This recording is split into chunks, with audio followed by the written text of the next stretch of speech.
wrestling fans, and welcome to Charleston, South Carolina. The last time World Championship Wrestling was scheduled here, we were blown away by Hurricane Hugo. Well, we're back, and so is South Carolina, and most of all, the beautiful city of Charleston. And now, live from the campus of the Citadel in Charleston, South Carolina, it's the Clash of Champions 11, the Coastal Crush.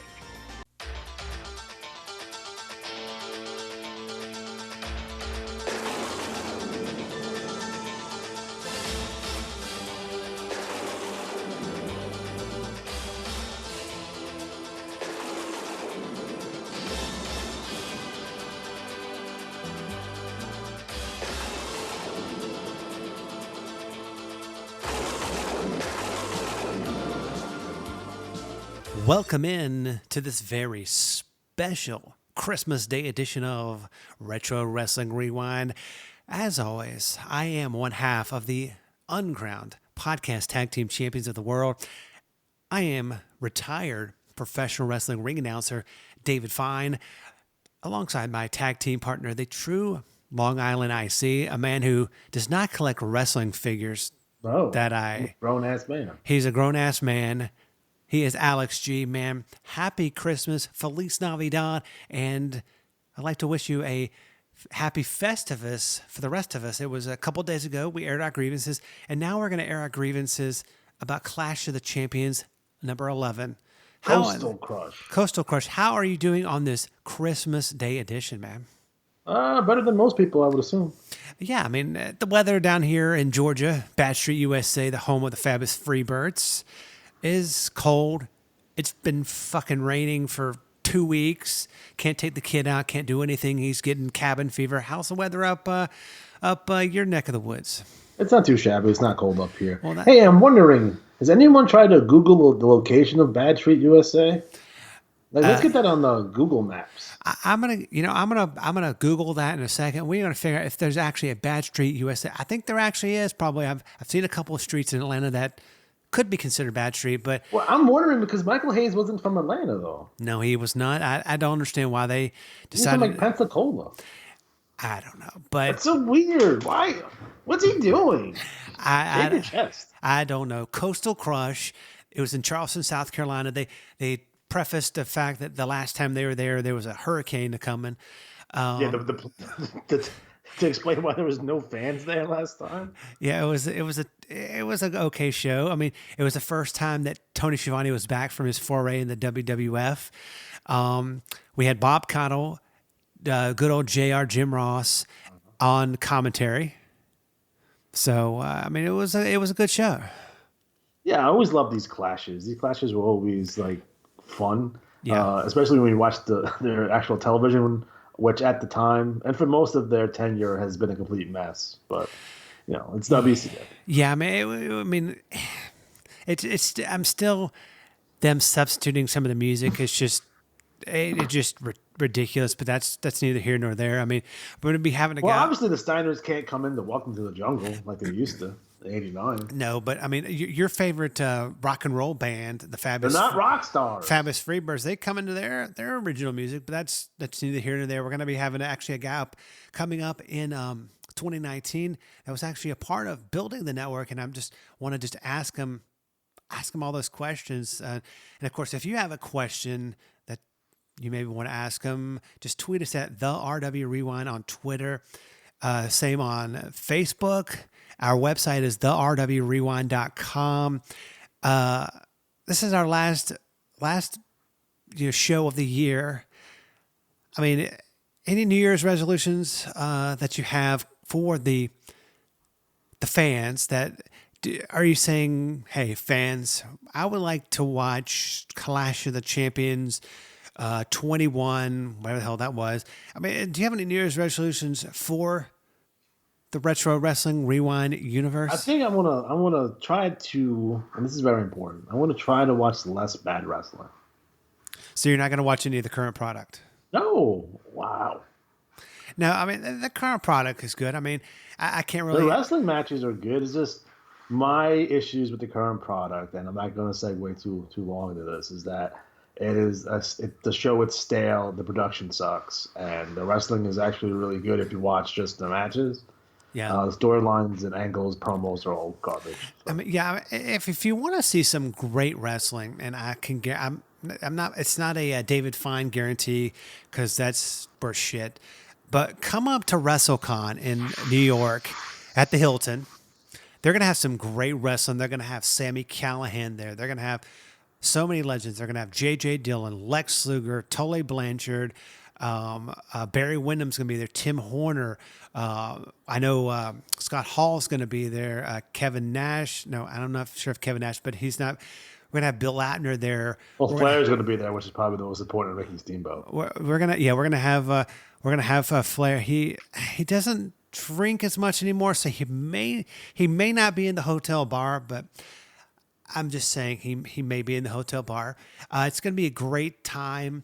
If you want to see some great wrestling, and if you want to meet us, yes, first, if you want to meet the great Alex G, and you want to see what the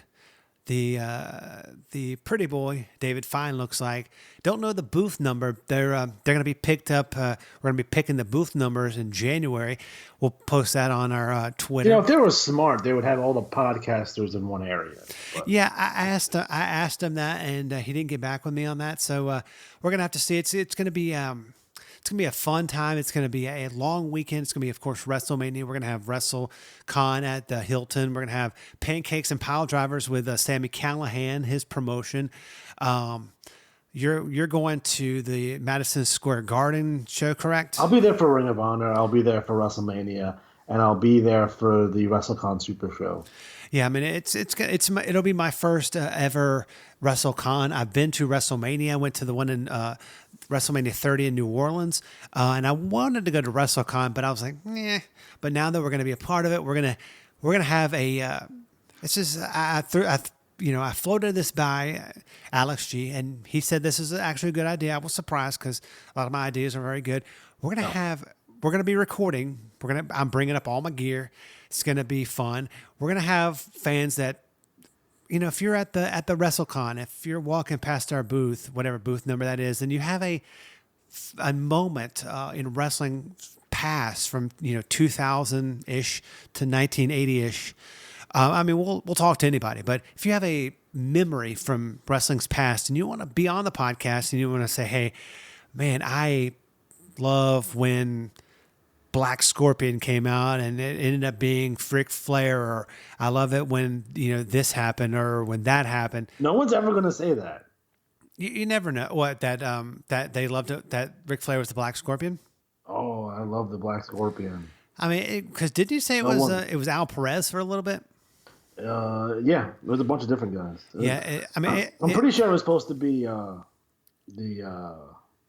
I forget who it was supposed to be. Was this supposed to be the Angel of Death? No. Angel Death, yeah. Yeah, Angel but no, I mean, if you want to do that, it's going to be a new thing. We're going to be giving away we're going to be selling some merch, and we're going to be giving away a big prize, We can't have a lot. We can't not gamble, but it can't be like a betting or whatever it is. It's illegal in New York, so we can't do that. But it's going to be one of the raffles, and it's going to be no purchase necessary. It's going to be great. We're going to be giving away some gifts. We're going to be there Friday and Saturday. Kind of find out the fee that you pay to be at WrestleCon for the booth includes both days. So we'll be up there Friday and Saturday. It's going to be fun. It's going to be at the Hilton in Midtown Manhattan. I'm staying there. Alex G staying there. So come spend the entire weekend with us. And I know a couple people coming from Dallas, from Texas. It's going to be a great time. But speaking of a great time, of course, Coastal Crush, first match, Southern Boys. It was their TV debut versus the greatest rock and roll band of all time, the Fabulous Freebirds. Said no one. Hey, buddy, you were probably a member of the Rock and Roll Express fan club. Remember that commercial they used to play where you could send like $19.95 to this PO box and you get like a life-size poster of Ricky and Robert? I still have it. I have a life-size poster of. Anyway, that's neither here nor there. But what are your thoughts on this match? Big Mama. Maybe Big Mama. Oh, yeah, handsome Jimmy Valiant's going to be there. Jimmy, they're not together anymore. I don't know if they get along. What? So that might be a source up there. We may not want to bring that up. I think that's the first thing I'm gonna be like. I think you know what I have to do. I have to make a list of things that you can't talk about, so you don't piss anybody off. Yeah, I mean, I don't want to be banned from the con, and I don't want to be black because you don't be thrown out like Marty Jannetty. No, I'm not gonna steal anything. You know, he's a thief. Allegedly. Oh yeah, allegedly, because I don't know. The guy that I wish was going to be there would be Abdul the Butcher, because DDP is going to be there. So I'm going to be actually trying to contact him. I'm actually going to go over to the DDP Yoga Performance Center in the next couple of weeks, and he teaches the beginners class here in Atlanta on Tuesdays at 5:30. So if anybody's listening in the area, you should go over there. It's a great gathering of all wrestling fans. I've not been there, but my buddy's been there a couple of times, and he went to the beginners class with his wife, and he said he didn't want to. He had met Paige before DDP, but he didn't want to approach him because he didn't want to mark out. But a lot of people did, so it'll be fun. I'm sure he'll be doing a yoga. Yoga class every year. A yoga class, and I'll probably take that. So it's gonna be a fun weekend, but. Coastal Crush. I mean, it was. It was a good match. This match right here was designed to get the Southern Boys over. Obviously, as we know, they're going to take on the Vignette Express at the Great American Bash. So they're kind of feeding the Freebirds here to the Southern Boys in an upset victory. Obviously, the Freebirds are on a decline. They would do some things in the not so distant future to kind of, freshen up a little bit. Well, adding. Big Daddy Dink, DDP, Rocky King, Bad Street to kind of get them, back to prominence. Unfortunately, none of that actually works. No, it was a good opening match. I'm glad it wasn't really. It was fun. It's perfectly acceptable. It wasn't. Speaking and moving on to the second match, the first match, second match had a former NWA World Heavyweight Champion Tommy Wildfire Rich taking on the Beast from the East, Bam Bam Bigelow, the man who had so many tattoos all over his body, with the great Sir Oliver Humperdinck, in a match that only lasted 3 minutes 47 seconds. What was the point in? You obviously want to build Bam Bam as a monster, maybe as a heel for a potential run with Sting later on in the year. They didn't do any of that for whatever reason. No, he lost to Tommy Rich. Well, yeah, he lost Tommy Rich by disqualification. It's like, Ole didn't want Tommy to do a job here? Are you kidding me? Like, come on. Like, Bam Bam should have ate him up in 3 minutes, and he didn't. Yeah, it was, like, I guess they're showing Bam Bam as a badass who chokes people out. Yeah, dude, just haven't beat him. I want to get your opinion. Back when they first started the clashes, they had them a lot. It was one of those things they ended up having. How many clashes did they have? Like 100? It seemed like 100. It was not something. It was not. It was a lot. It was one of those ones that they kind of like put down your throat. But this match. I've met Tommy. Was he fired up? He was fired up. Somebody say something about firing up. It's just like. This might be controversial. I think Tommy's better as a heel. Yeah, he was good, but do you remember him as he was in the FBI, not the Federal Bureau of Investigation, but I know. And he was from I think Nashville, Italy. There was the old ECW shit, and it's just some of the ECW stuff is good, but like you said, if you really want the true ECW experience, get it on original like DVD, correct? Yeah, you can actually still purchase those. Those are available at RF Video. Yeah, if you want. They're not necessarily all that pricey, but if you want like the entire collection of ECW, it's going to cost you upwards of $1,000 to get the whole set.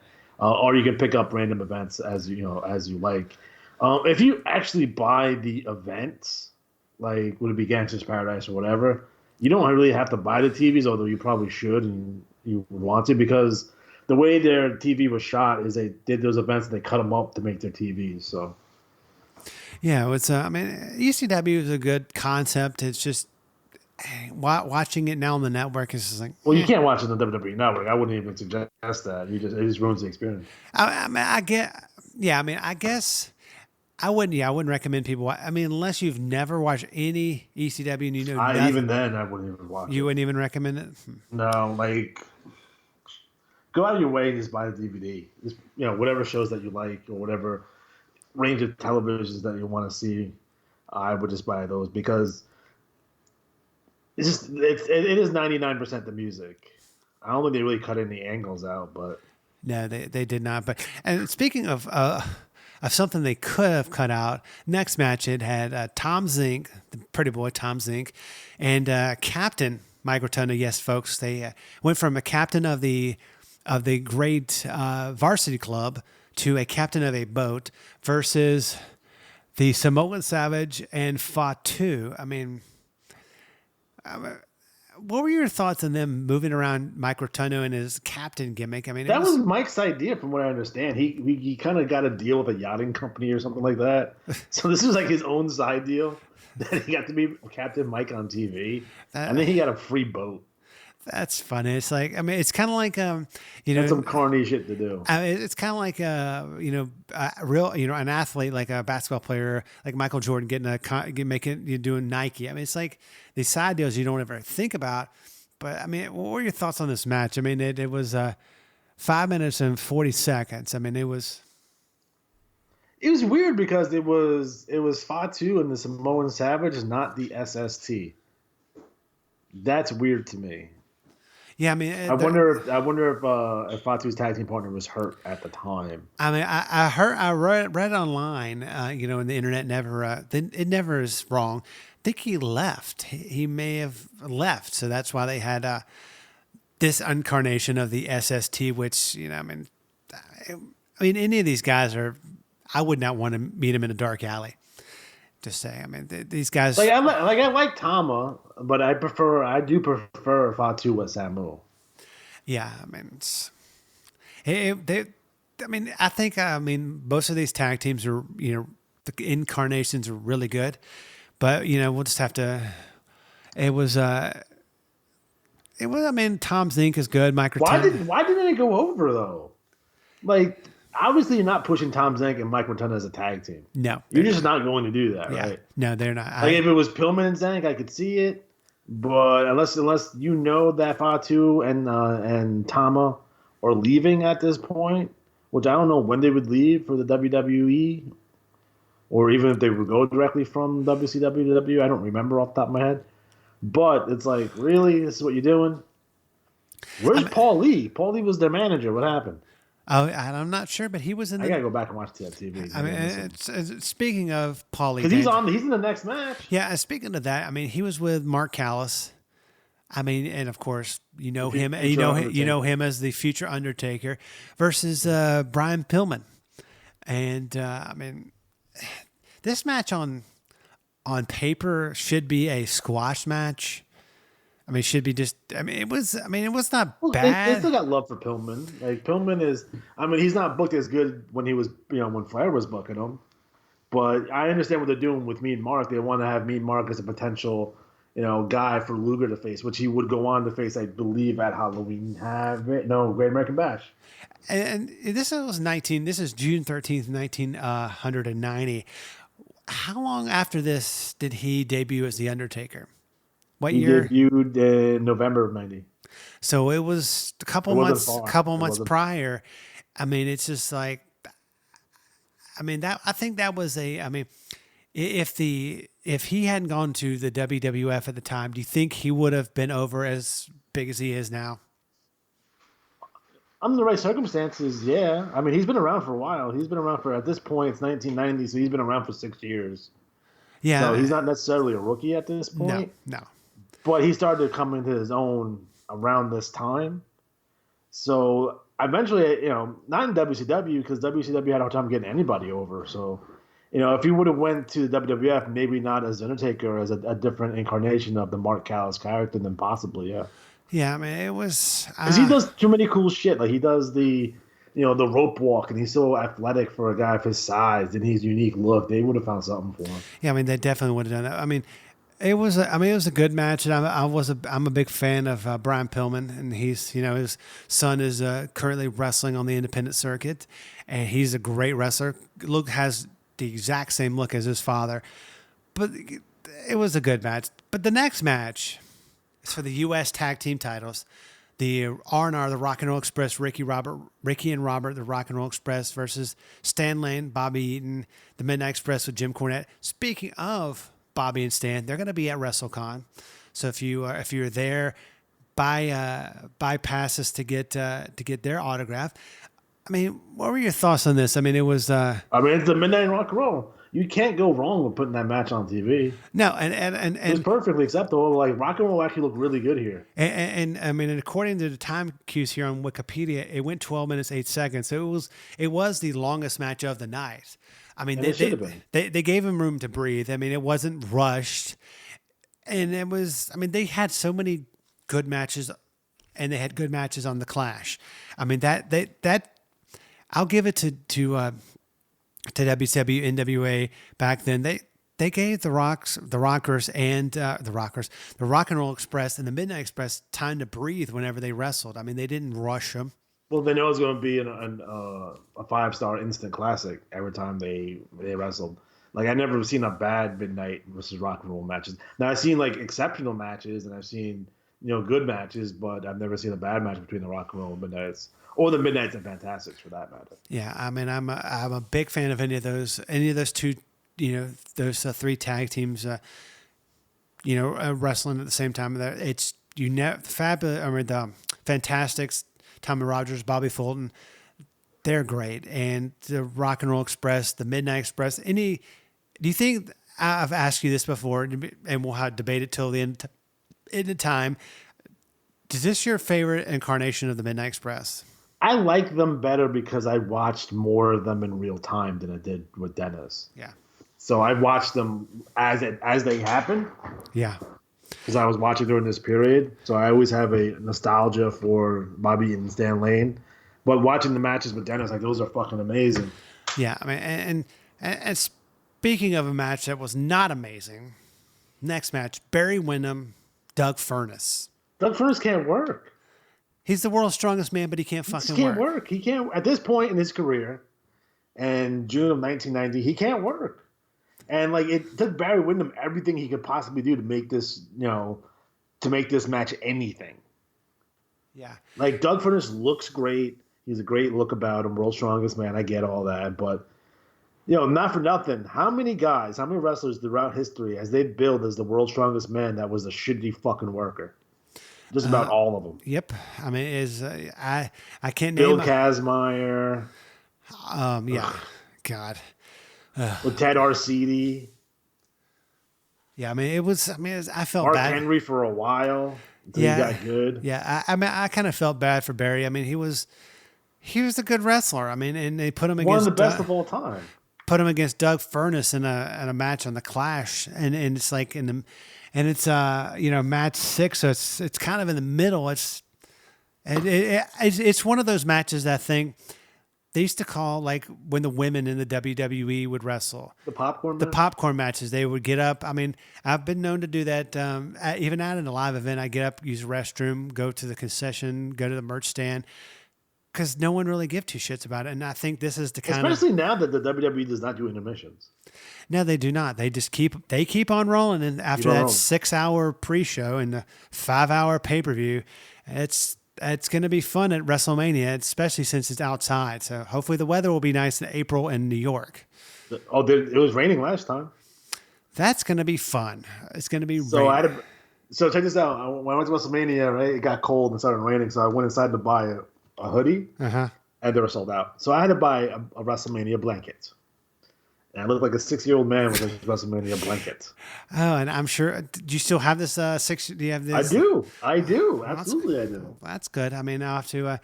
I hope. I'm not sure. What is the weather normally like in April in New York? I don't know. It's all different now.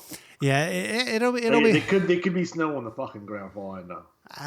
I don't know. But speaking, I mean. They should have built a dome up here. I don't know why they built a dome up here. I'm still pissed about that. Yeah, and I can't wait till they have WrestleMania here again in Atlanta at the Mercedes-Benz Stadium. It's gonna be they're having the Super Bowl here this year, and it's gonna be definitely interesting. I mean, the last time they had WrestleMania in Atlanta, it iced over and it was a shit show. But that's neither here nor there. But speaking of something that's not a shit show, kind of a good segment. I've been over the past like month, I have been binge watching your great YouTube show. It is good. I mean, I've been telling everybody, I've been tweeting about it. I've been telling people at work. I've been telling people on the street that I'm like, hey, you got to watch this show. How can people, if they haven't heard of it and they've been living under a rock, how can they get to your show and subscribe and listen and watch? So this is what needs to happen, right? You guys need to go to YouTube, go in the search bar, and type in Retro Wrestling Games Presents. Well, the first thing that pops up, so make sure that you click on it and you subscribe. You hit the little bell so you get the notifications. So we have a free giveaway, by the way, going on right now. So what you have to do now is you follow me on Twitter, which is at RW Games Presents, and you send me a picture or screenshot of you subscribing to the Retro Wrestling Games channel, and you'll be entered into a free giveaway to win a Nintendo 64 and a copy of No Mercy. Oh, and don't you also win one controller? Is that true? I read that You win the controller as well, yes. Well, I mean, hey, and this is I'm shooting straight from the hip. If you're a hot looking lady, no, just joking. There's no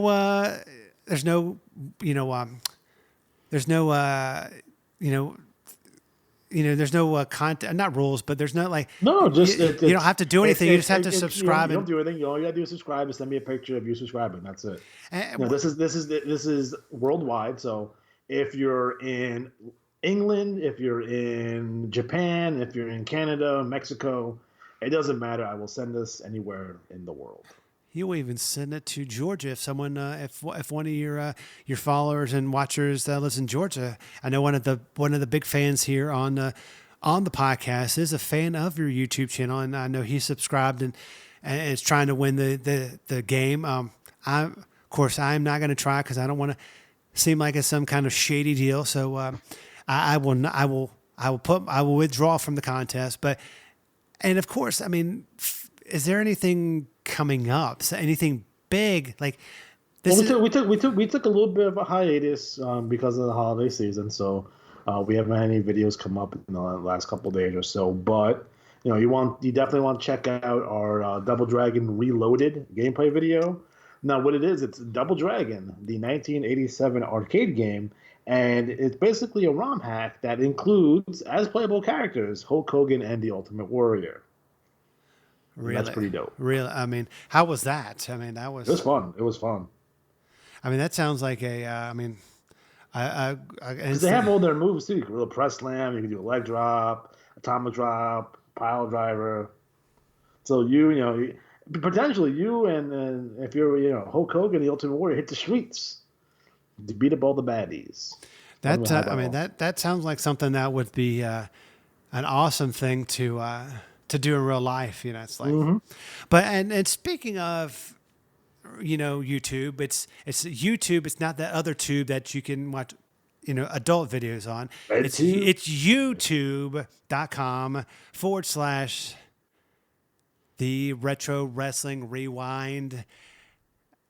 We are up to episode 13, Starcade 87 Chi-Town Heat.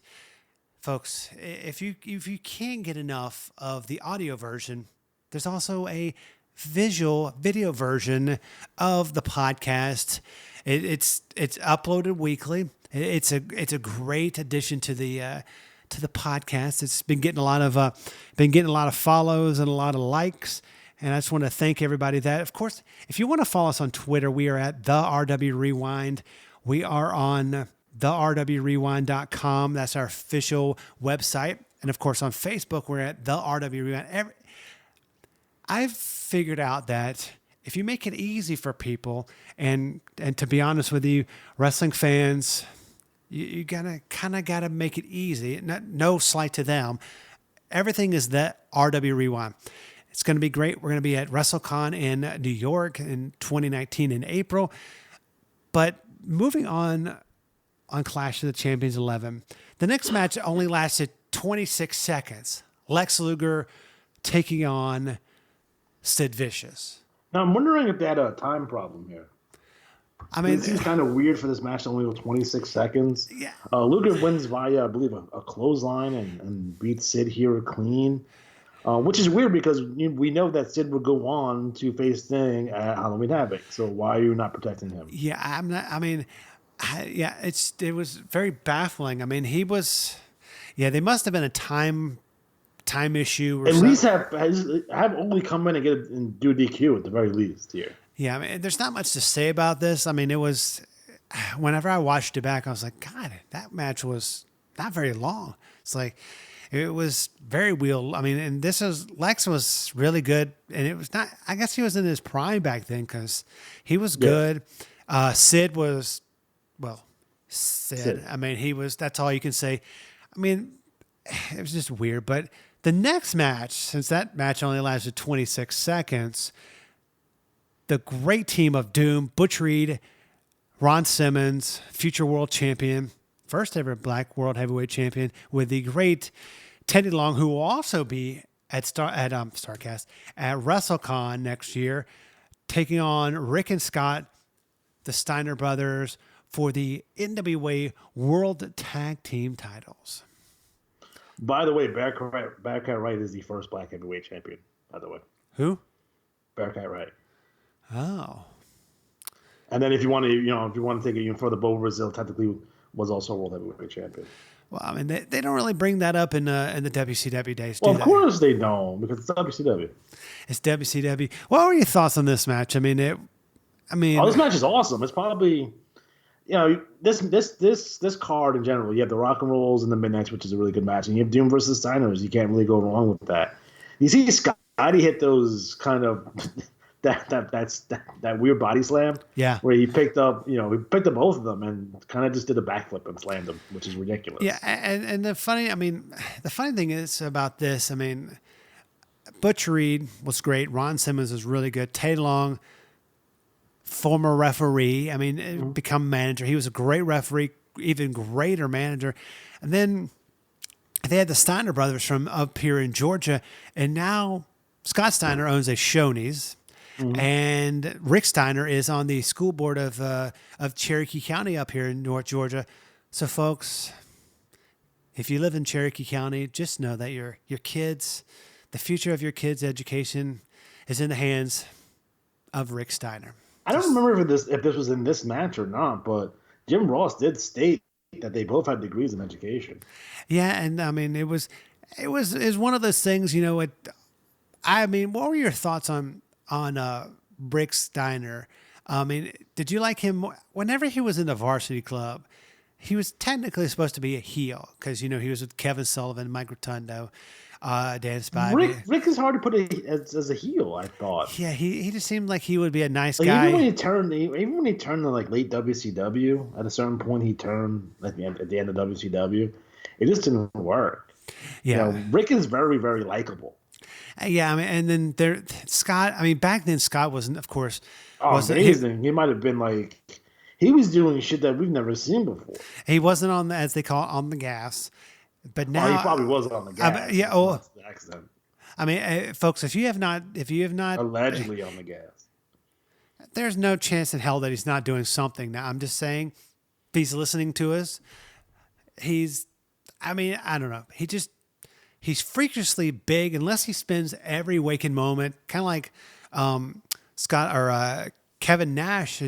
He's been spending a lot of time, he said, in the gym. He's been bulking up. But Scott Steiner, I mean, come on, folks. I mean, I don't have any proof or anything, but it's just common sense. But like, if you watch the Steiners in the early '90s, yeah, like especially Rock, Scott in particular.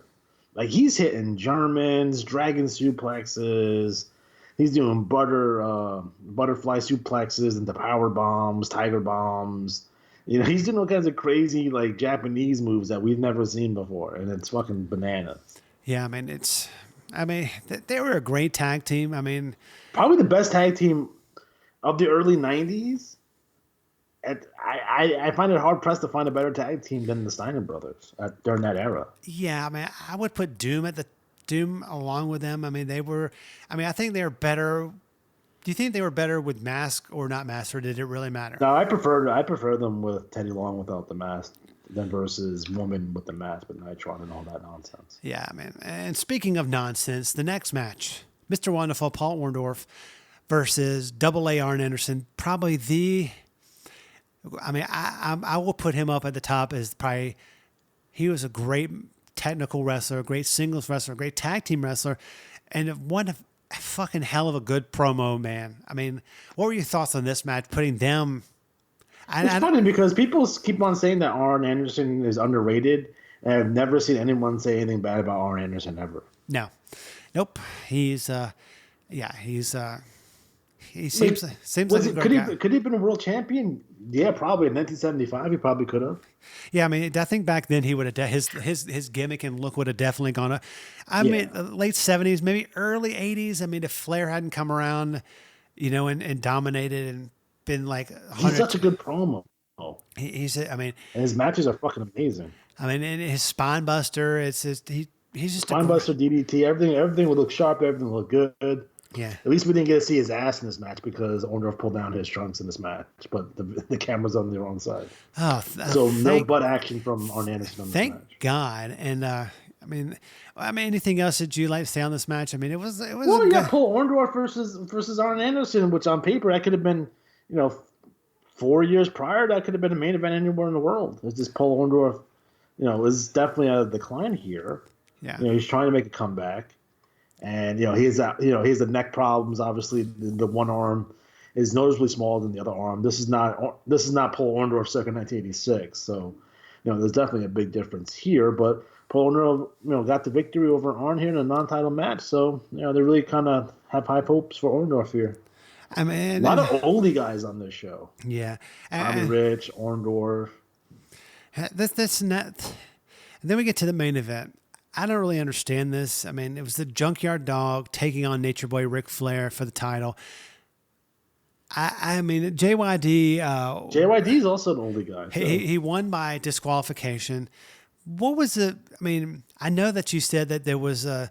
I think they cut this match short too because did you see how fucking gas Junkyard Dog was? He was fucking winning something fierce. And I know you said that Flair was not a fan of the Junkyard Dog, and that he didn't want to. So what was? I mean, was there? Have you read anything? Is there some kind of not angle, but I don't know why. Why would they have this in the main event? Why would? They're running like they brought JYD in as a top guy, and they were hoping that he would draw, but this is not JYD circa 1984. This is JYD 1990, which seems to be a lot of WCW's issues. These guys, they're still of the opinion these guys are still top guys. JYD was basically a lower mid card at the end of his run in WWF. Yeah. So to bring these guys in to think they're going to be, you put them in main events, it's just a weird way to think where the focus should have been on Luger, Sting, and Pillman and your young guys. You're bringing in Junkyard Dog here. I'd much rather see a Pillman Flair match here. Yeah, it was a solidly booked, good show, but the main event, this is the go home for Great American Bash. I mean, the crowd was hyped. Go back and look at the crowd reactions. The crowd was hyped. The crowd enjoyed it. All 4,100 of them. Yeah, they just did it 4,100. You know what I mean? So that's kind of issue. The crowd seemed excited. This sets up a lot of stuff for Great American Bash 90, which is one of the better WCW pay-per-views during this era. So yeah, it was like this show could have been even move a couple of pieces around. This show would have been excellent. Yeah, but they didn't. So what were your overall? If you could give a grade for this show, what would you give it? I would say probably 5 out of 10, just mediocre at best. Yeah. It wasn't the best Clash. I think the best Clash of all time will be Clash 1. That was a breakout we have for a lot Sting. of clashes to go through. So yeah, there are a lot of clashes, but this is the last show of the year. So, in any parting words of retro wisdom that you would like to part on everybody before we wrap up another edition and kind of turn the calendar where the first episode of 2019, which will be coming out next week, will be the Bunkhouse Stampede 1988 from your home city, your home venue, your thoughts and any words of wisdom as we close out another calendar year and look at 2019. I think the one thing I want to see less of in 2019 are people on Twitter, fans who are trying to be heels on Twitter. Like they have a Twitter persona. That's weird to me. Yeah, that's just really like you just take some time out of your day, just look yourself in the mirror and just ask yourself, what are you doing? Yeah, I mean, it's one of those things that it's like you're trying to get yourself over on Twitter. It's if you can't weird. If you can't get yourself over in real life, you know, I don't know. And then, you know, coming up in the next couple of days, I'm going to put up a poll. I did put up a poll on Twitter. It was 50-50, so it's a push, as they would say, I guess. If they about interviewing, you know, the wrestling fans coming in and interviewing or being on the program. We're going to do that at WrestleCon. But I got another poll I'm going to be putting up there. How would fans like, and you know, yes or no, or maybe, having more than one Retro Wrestling Rewind a week? Folks, there is so much content, so much great wrestling and bad wrestling that we can cover in 2019. You know, of course, we have Bunkhouse Stampede coming up next week. Then we have a couple other shows, and then we're episode 20. It's going to be Championship Wrestling from Florida. It's Battle of the Belts. That's a great show. What are your thoughts on that show? That's coming up in a couple weeks. It's very interesting. I don't think a lot of people talk about that, so that's why we're talking about it, because, you know, Championship Wrestling from Florida at the time was, you know, definitely in decline. This is I believe this is post suicide. So for Eddie Graham, so you know, we'll see. You know, if they can keep it together or if they can't, which I find that era for them very, really fascinating. But again, it's a show that's overlooked, that no one talks about. So we're going to talk about it. Yeah, it's going to be a great show. I mean, and speaking, after that, we're not booked up. So folks, if there's a show, if there's an angle, Bash 92, if there's a Uncensored 95, if you want us to talk about the incident with Dusty Rhodes and the bat and him leading up to be the Midnight Rider and all that, him riding a horse in an arena, WrestleMania 11. Yeah, I mean, just tweet us at the RW Rewind. You can email. You can go to the website therwrewind.com. I mean, you can look us up on Facebook. We're at the RW Rewind on Facebook. Made it easy for you, folks. What do you want us to cover in 2019? We have a couple of shows already booked coming up. Best 2019. of Too Cold Scorpio. The best of Sam Houston. Who? Sam Houston. I think isn't going to be there at WrestleCon. Maybe. Never heard of him. You would, if he was at WrestleCon, you would interview him or you would talk to him. You would want to have him on the program, correct? No, I'm going to hide in the bathroom because he's a killer. Hey, you only live once, I guess. Well, yeah, I don't know. I'd like to continue to live too. Yeah, I know. But before we end the program for 2018, going to 2019, once again, how can people follow you and watch your YouTube channel? I mean, folks, you need to do this one last time before we end the show for 2018. Yeah, please subscribe so I make money. That'd be awesome. You can follow me at RW Wrestling Presents on Twitter, so make sure you do that. All right, I'm a good follow. And on YouTube, just in the golden search bar and type in Retro Wrestling Games Presents and follow us there. Yeah, I mean it's we have 251 videos. We have over 100,000 views, and we have a little bit over 1,000 subscribers currently. So that is a lot of stuff and a lot of content. Yeah, folks, it's the holiday season. It's coming up on New Year's. Just, give it a listen or give it a click, give it a watch. And folks, it's been a great year for Retro Wrestling Rewind. We started the new podcast with the great Alex G from Long Island, and of course, yours truly, David Fine from Bad Street, USA, in Atlanta, Georgia. I thought, hey, I'm going to give the fans and the listeners of the podcast probably the greatest gift that they've ever gotten. It's one of those ones they're not going to return.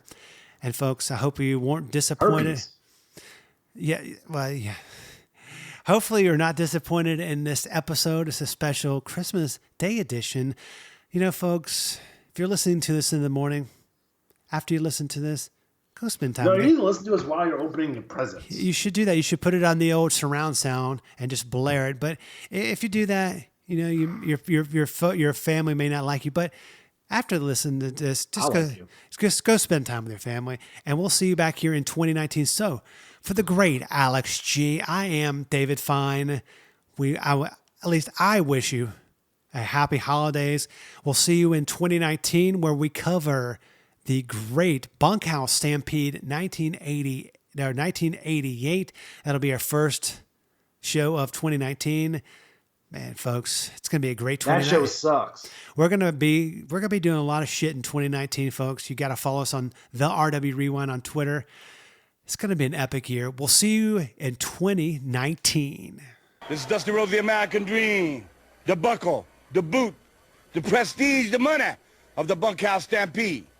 Being the baddest of the bad, being the bull of the woods, if you will. 25, 30 men stampeded into one little bitty ring, you understand, with one thing in mind, to hurt somebody, to kick somebody booty, to twist their arm off and put their ankles up in their chin.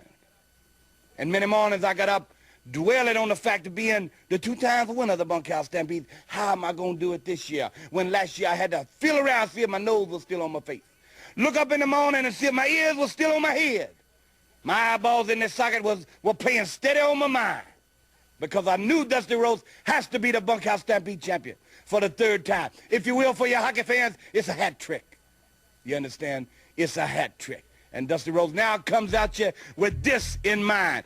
Anywhere, any place that on the marquee you see the National Wrestling Alliance presents the Bunkhouse Stampede. If you want to just feel a little bit of how bad it is to be the baddest, to be the bull of the woods, then and only then, buy your ticket, walk in and sit down and watch Dusty Rhodes become the bull of the woods.